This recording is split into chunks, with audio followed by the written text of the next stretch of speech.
this might be life. I know exactly what I'm doing with you.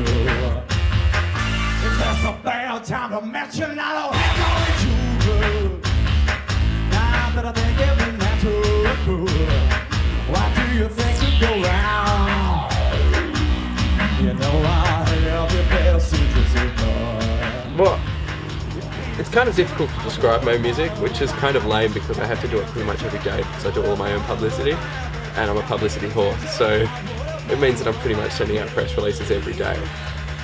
But I still can't do it. So I'm like, it's kind of electro-punk, I guess, and some people think it's cabaret, some people think it's performance art, some people think it's gay house. I'm really up for any of those interpretations. I'd probably encourage most of those interpretations, actually.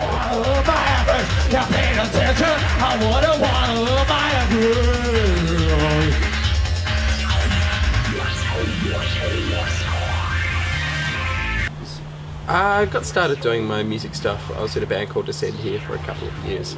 We did kind of really weird... Well, we thought it was pop music, like we thought we were going to have like a pop hit, like you know that delusion that you get into when you have your first band, and that you're going to be like total top 40 stars, and like you're going to be like #1 on Triple J Super Request and stuff.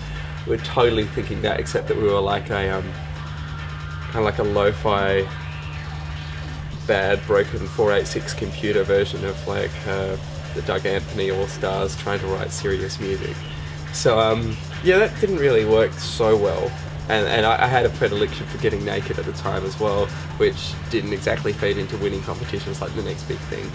But so I got started off doing that, and then I started doing spoken word, and found that I got pretty much where I wanted to be in the spoken word scene in Australia pretty quickly. There wasn't much to do, so I started writing pop songs and like jumping on people, which ended up being so much more fun than doing random arty wakey shit anyway. Alright, I'm building this bassline up, and when I drop it, it's pretty much going to be the highlight of your fucking year, okay? I'm warning you, it doesn't get better than the moment you're about to have when the kick drum comes in. So look into the eyes of the person next to you right now, alright? See, I told you.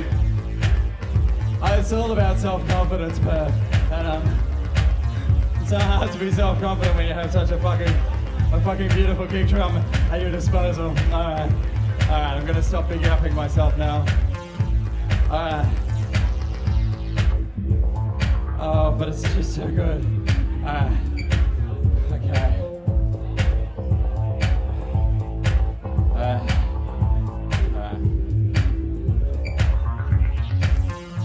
I'm covered in sweat and beer. Blood is seeping from my knee to my cheek. My home is so far away from here, and the adrenaline is wearing thin. I'll be on public transport, suffering regrets about this show. You're wet. I know, so good. Your applause would count for naught when I know that the snow will wash from my clothes. Oh, I wanna go out with you. I feel so fucking dirty. I feel dirty, baby. I wanna ride a washing machine. I'm all covered in shit. I feel dirty, baby. Well, the confrontation side of what I do kind of just naturally evolved from what I was doing when I was performing. Like, I started off kind of doing a more theatrical approach. It was still quite confronting, like in the way that like having like a punk rock performer running around a room is confronting, but it wasn't as in your face. But I found that, like, contrary to everything that I've been taught in drama school or like anything like that, that people love that shit. Like, people love to be jumped on, and they really respond to like having to do something or having something happen to them that normally wouldn't happen like on a night out, and that like kind of scars their memory and like makes their night memorable. So it just kind of naturally evolved, and it just got weirder and weirder.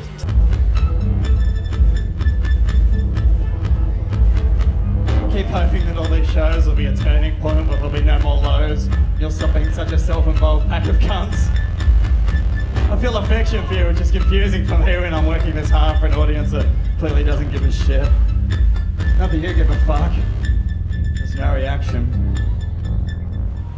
There is a worry with it that it would alienate people, and I guess it does alienate certain people. But I don't really give a fuck. And like, it's also, it makes it really easy for me to tell who actually likes my music. Like, who actually is enjoying it is totally apparent because they keep coming back, because it's the kind of thing that, like, certain people will go, yeah, that's awesome, I totally identify with that, and they grab onto it and they come and check it out. And if they hate it, then I really know, and that's fun. I mean, my idea of a good performance is totally different from most people's. I get people coming up giving me commiserations after shows sometimes that are like, dude, I'm sorry, like, that audience really hated you, and I'm just like, yes, I know! It was awesome! This is the breakdown, by the way, for anyone who hasn't noticed yet. That's where we are right now. It's gonna build back up again, and I'm gonna go back into the chorus, which you just heard, which is kind of nice. That's the bit where I flash the lights.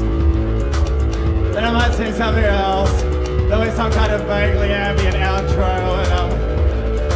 and then the real party will begin, and it's going to be cool. Hello, how are you? So I'm currently recording a single called Bash Myself, which is one of the lowlights of my live show.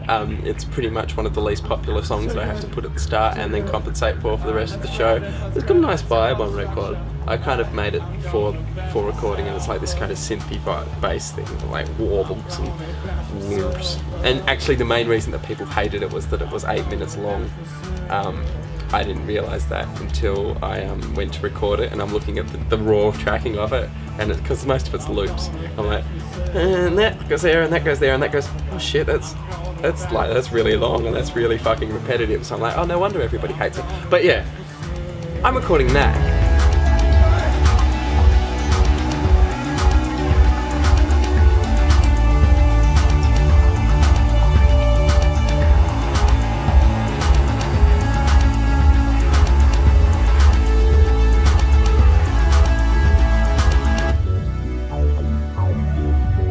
I have so many plans over the next 3 months, it's actually pretty unhealthy.